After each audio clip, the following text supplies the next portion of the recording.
Hello दोस्तों, MBS classes में आप लोगों का स्वागत है।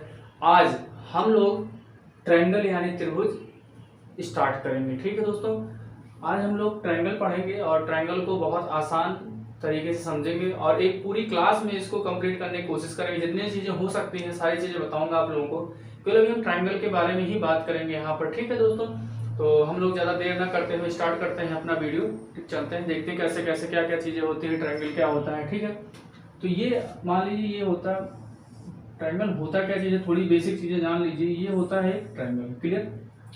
अब इसमें होता क्या क्या चीज़ है इजी समझ लेते हैं। ये ए पॉइंट मान लीजिए, ये बी पॉइंट, ये सी पॉइंट हो गया। ठीक, ये जो बना होता है इसको बोलते हैं हम लोग कोण यानी एंगल बोलते हैं। ये क्या होता है हमारा कोण होता है, कोण यानी एंगल होता है। ठीक, और इसे क्या बोलते हैं, भुजा बोलते हैं। भुजा यानी साइड बोलते हैं। ठीक है, और ये जो पॉइंट होते हैं ये जो पॉइंट है इनको बोलते हैं शीर्ष। ये चीज ध्यान रखिएगा, इसको बोलते हैं, क्या बोलते हैं, इसको शीर्ष बोलते हैं। ये हो गया एक ट्रायंगल। मोटा मोटा सा मैंने बता दिया कि ये होता है ट्रायंगल, जिसमें तीन लाइन मिलकर क्या बनाती है, ट्रायंगल का निर्माण करती है। ठीक, जिसमें ये क्या होता है, हमारा कोण होता है यानी एंगल होता है। ये क्या होती है, ये साइड होती है, इसको भुजा कहते हैं। ठीक, ये क्या होता है, शीर्ष होता है। जो पॉइंट है ये सब क्या होते हैं, शीर्ष होते हैं यानी भुजा होता है। ठीक है, ये हो गया हमारा ट्रायंगल का एक बेसिक सा थोड़ा सा इंट्रो था जो मैंने आप लोगों को बताया।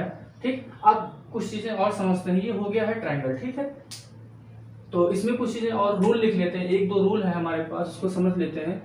रूल नंबर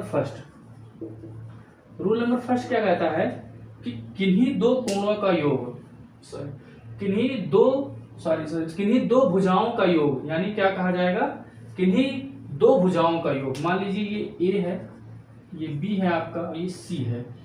किन्हीं दो भुजाओं का योग तीसरी से क्या होगा, हमेशा अधिक होगा। यानी कह सकते हैं किन्हीं दो भुजाओं का योग तीसरी से अधिक होगा। यहां लिख सकते हैं हम लोग, दो भुजाओं का योग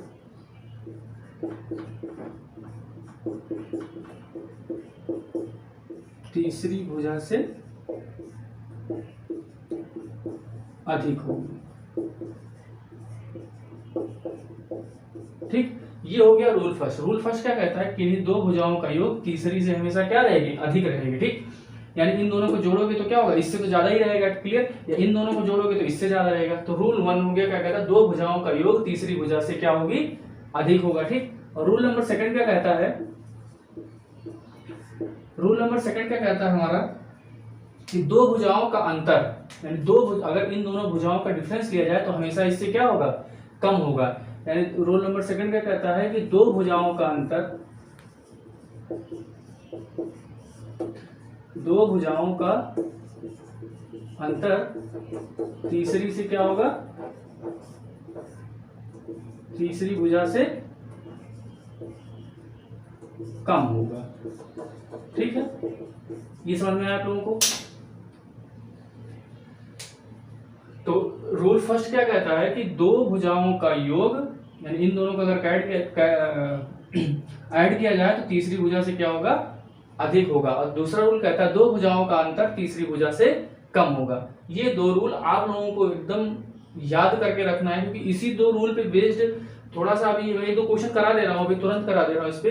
तो ये दो रूल आप लोगों को ध्यान रखने की जरूरत है। ठीक है, तो हम लोगों ने ट्रायंगल के बारे में समझ लिया कि ट्रायंगल होता क्या चीज है, कि इसमें कौन से पार्ट को क्या कहा जाता है। रूल क्या कहता है, दो भुजाओं का योग तीसरी भुजा से अधिक होगा और दो भुजाओं का अंतर तीसरी भुजा से कम होगा। ठीक है, ये हो गया।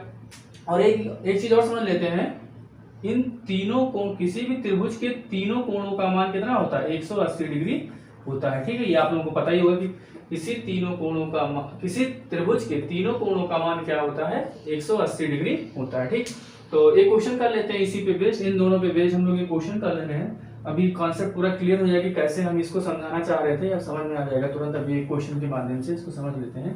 क्वेश्चन क्या कह रहा है हमारा,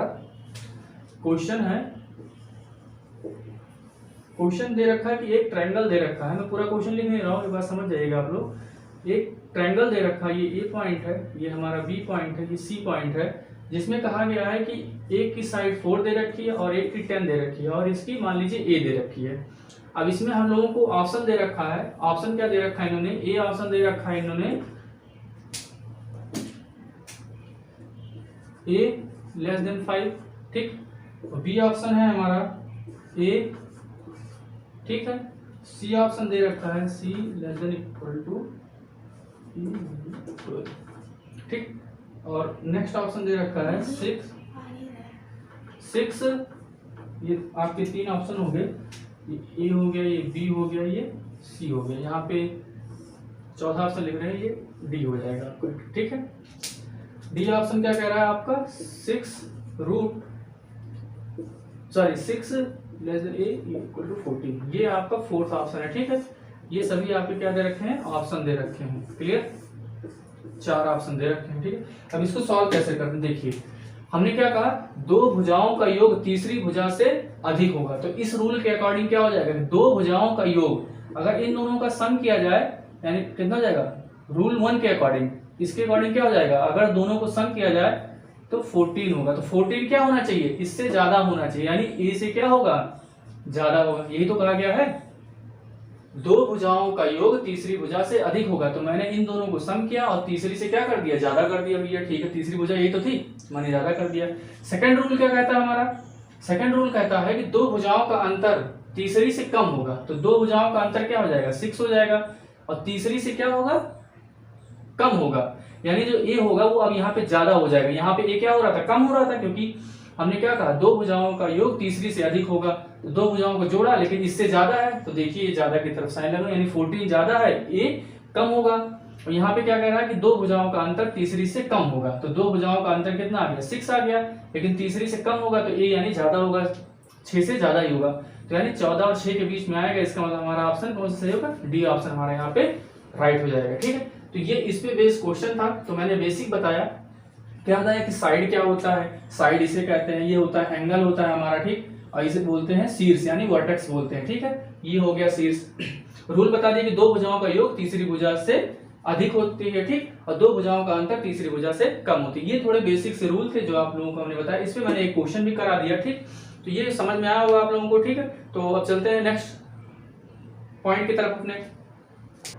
तो हमने काफी चीजें देख ली, जो मतलब ट्रायंगल क्या होता है, उसके बेसिक चीजों के बारे में हम लोगों ने जान लिया। अब चलते हैं कि ट्रायंगल कितने टाइप के होते हैं, किस किस आधार पे हम लोग ट्रायंगल को डिवाइड कर सकते हैं। तो ट्रायंगल जो है वो 2 आधार पे हम लोग डिवाइड कर सकते हैं, ठीक।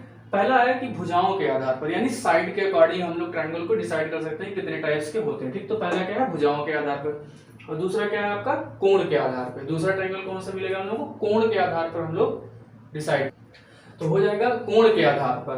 तो कोण के आधार पर कितने होते हैं, ये सारी चीजें हम लोग देखेंगे, ठीक है। तो पहले हम लोग डिस्कस करते हैं भुजाओं के आधार पर, यानी साइड के अकॉर्डिंग कितने टाइप के होते हैं। साइड के अकॉर्डिंग हम लोग 3 टाइप के पढ़ेंगे, ठीक। पहला है समबाहु त्रिभुज, समद्विबाहु त्रिभुज और विषमबाहु त्रिभुज, ठीक। तो इसके बारे में हम लोग एक एक करके समझते हैं, ठीक है।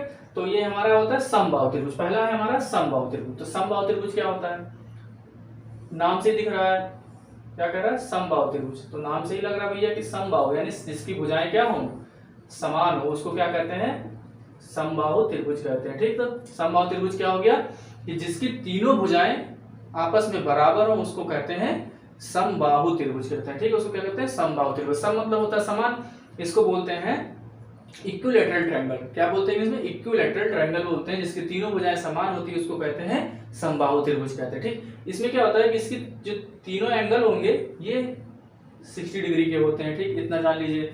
इस समबाहु त्रिभुज में क्या होगा, तीनों जो कोण होंगे वो कितने डिग्री के होंगे, 60 डिग्री के होंगे, ठीक है। और जिसके तीनों भुजाएं बराबर होती है उसको समबाहु त्रिभुज कहते हैं, ठीक। इतना समझ में आया आप लोगों को, ठीक। अगला चलते हैं समद्विबाहु त्रिभुज। अब समद्विबाहु त्रिभुज क्या होता है, समद्विबाहु त्रिभुज क्या होता है, जिसकी क्या होती है, 2 भुजाएं समान हो। समद्विबाहु त्रिभुज में क्या हो जाएगा, जिसकी क्या हो, 2 भुजाएं क्या हो, आपस में इक्वल हो, यानी मान लीजिए ये भुजा इक्वल होंगी तो क्या होंगी, समद्विबाहु त्रिभुज क्या होता है, जिसकी 2 भुजाएं इक्वल हो और तीसरी भिन्न हो, उसको क्या कहते हैं, समद्विबाहु त्रिभुज। यानी द्वि मतलब 2, जिसकी 2 भुजाएं समान हो उसको क्या कहते हैं, समद्विबाहु त्रिभुज कहते हैं। इसमें क्या होता है, जो जिसके सामने की भुजा इक्वल होती है, जो ये 2 आमने सामने की है, तो इसका जो एंगल होगा ये भी क्या होगा, आपस में इक्वल होगा, ठीक। तो समद्विबाहु त्रिभुज में क्या होता है, जो हमारा ये साइड होता है, मान लीजिए एंगल है, इसके सामने की साइड ये है और इसकी ये एंगल है, इसके सामने की साइड ये है, तो इसके एंगल भी आपस में क्या होंगे, बराबर होंगे, क्योंकि ये तीसरी लाइन है ये अलग होगी, ठीक है। तो समद्विबाहु त्रिभुज हो गया हमारा। समद्विबाहु त्रिभुज क्या होता है, जिसकी 2 भुजाएं बराबर हो वो क्या होती है, समद्विबाहु त्रिभुज कहलाती है। ठीक है, अगला होता है विषमबाहु त्रिभुज।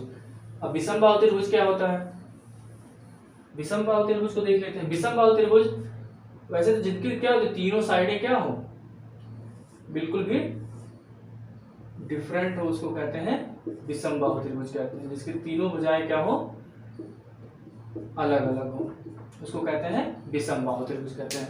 विषमबाहु को कहते हैं स्केलर ट्रायंगल बोलते हैं। ठीक है, तो विषमबाहु त्रिभुज क्या हो गया, जिसकी तीनों भुजाएं क्या हो, अनइक्वल हो, यानी तीनों भुजाएं बराबर ना हो, उसको कहते हैं विषमबाहु त्रिभुज कहते हैं। ठीक, अब आते हैं कोण के आधार पर। हम लोगों ने किसके आधार पर समझ लिया, भुजाओं के आधार पर हम लोगों ने क्या देख लिया, ट्रायंगल जो है, यानी भुजाओं के आधार पर हम लोगों ने त्रिभुज को समझ लिया कि तीन तरीके के हम लोगों ने पढ़ा। एक समबाहु त्रिभुज जिसकी तीनों भुजाएं बराबर होती हैं, और एक पढ़ा हमने समद्विबाहु त्रिभुज जिसकी दो भुजाएं बराबर होती हैं, और एक पढ़ा हमने विषमबाहु त्रिभुज जिसकी क्या होती है, तीनों भुजाएं बराबर नहीं होती है, उसको कहते हैं विषमबाहु त्रिभुज। ठीक है, अब चलते हैं कोण के आधार पर।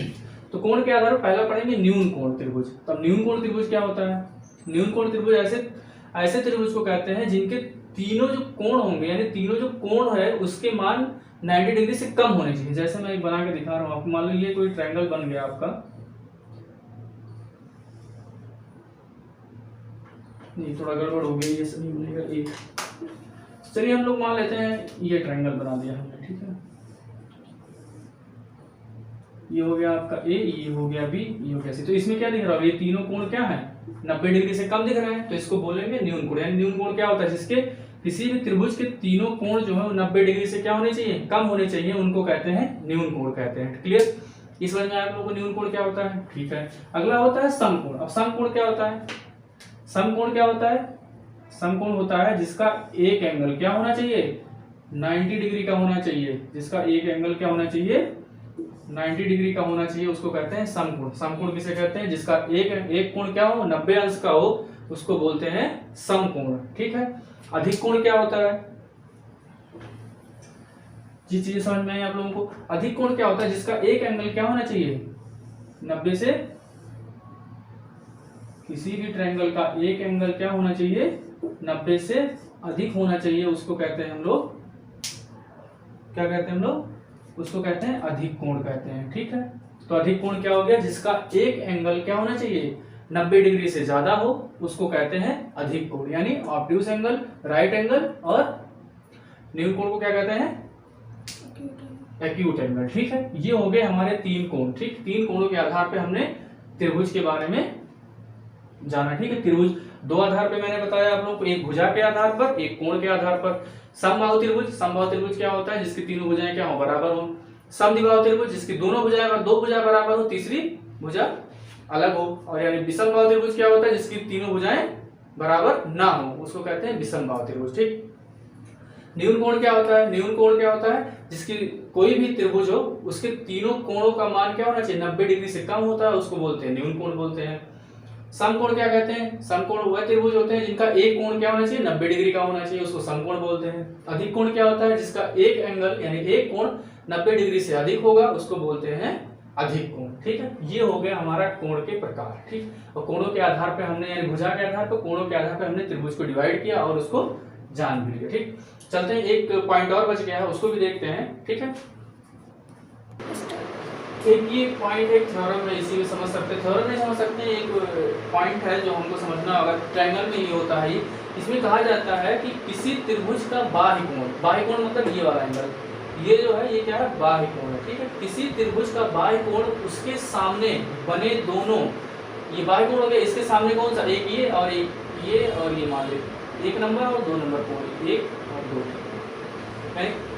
2, उसके सामने बने दोनों अंतः कोणों के योग के बराबर होता है। अंतः कोण मतलब जो अंदर है ट्रायंगल के अंदर, उसको अंतः कोण बोलते हैं। ठीक, यानी बाह्य कोण ये हो गया और इसके अंदर बने दोनों सामने यही तो है, 1 और 2, इन दोनों का योग क्या होगा, इसके बराबर होगा, कहने का मतलब। ठीक, समझ में आया, फिर से समझते हैं।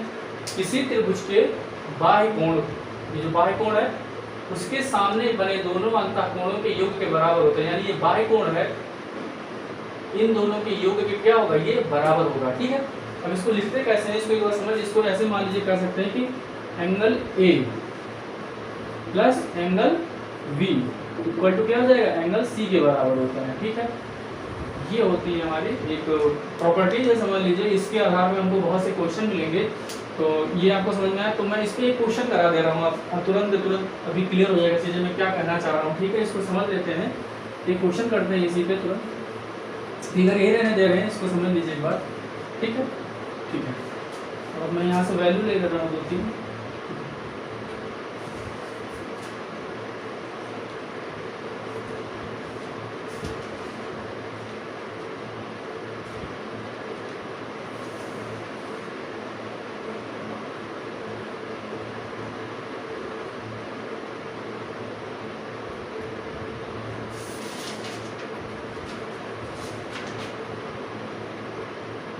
तो हाँ, क्वेश्चन क्या कह रहा है हमारा, ये मान लीजिए x डिग्री है, क्या x डिग्री दे रखा है, ये आपका 55 डिग्री दे रखा है, और ये दे रखा है 125 डिग्री। अब उसने वैल्यू पूछ ली है, इसकी पूछ ली है, ठीक है। थोड़ा सा मैंने क्वेश्चन को पलट दिया है, लेकिन कोई दिक्कत नहीं है, डरने की बात नहीं। मैं इसको समझाता हूँ, आप लोग समझ जाएंगे कि मैं क्या करना है क्या करता हूँ। मैंने क्या कहा था कि तो बाई कोण होता है, इन दोनों कोण के क्या होगा, सम के बराबर होगा। तो इन दोनों का योग कर दो, क्या हो जाएगा 55 plus x degree equal to 125 degree. यही तो मैंने कहा अभी अपनी जो ऊपर डिफिनेशन लिख रखी थी, उसमें मैंने यही बोला था कि इन दोनों कोणों को योग कर दो और इसके बराबर कर दो। इसको सॉल्व कर लो, क्या आ जाएगा x डिग्री इक्वल टू क्या आ जाएगा 125 माइनस 55, ये हो जाएगा आपका 0 और यहाँ 70, ठीक। कितना आ जाएगा तो x की डिग्री कितनी, सॉरी x की वैल्यू कितनी आ गई 70 डिग्री आ गई, क्लियर 70 डिग्री आ गई। ये होगी हमारी x की वैल्यू, यहाँ पे रख सकते हैं 70। तो ऐसे क्वेश्चन बहुत सारे पूछ भी सकते हो, सिंपल से क्वेश्चन है, आसानी से इसको आप लोग हल कर सकते हैं, ठीक है। ये हो गया हमारे इस पे बेस्ड एक क्वेश्चन। एक क्वेश्चन और ट्राई कर लेते हैं इसी पे बेस्ड, ठीक है। एक क्वेश्चन और कर लेते हैं, थोड़ा सा जो कंफ्यूजन भी है वो भी दूर हो जाए। अगला क्वेश्चन है हमारा कि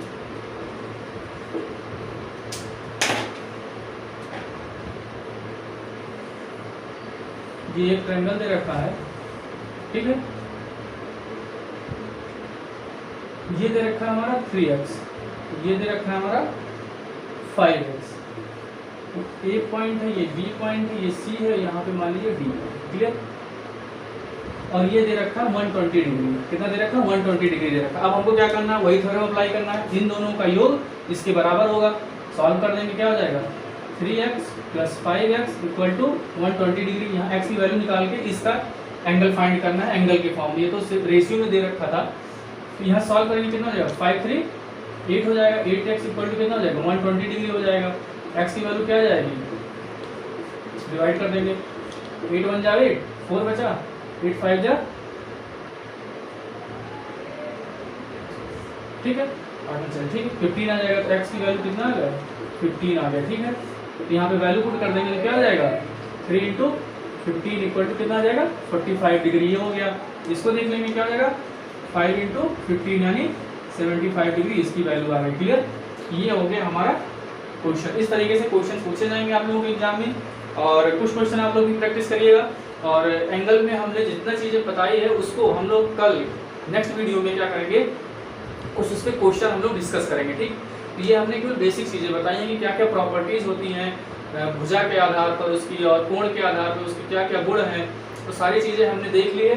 ये था हमारा एक छोटा सा क्वेश्चन। इस पर भी ये कई क्वेश्चन पूछे जा सकते हैं, इसकी ज़रूरत पड़ेगी हमको बीच बीच में कहीं क्वेश्चन पे, कहीं कहीं पे ऐसी चीज़ें हमको निकालने की जरूरत पड़ सकती है, तो ज़रूरत पड़ जाएगी तो हम लोग उससे सॉल्व करेंगे, क्लियर।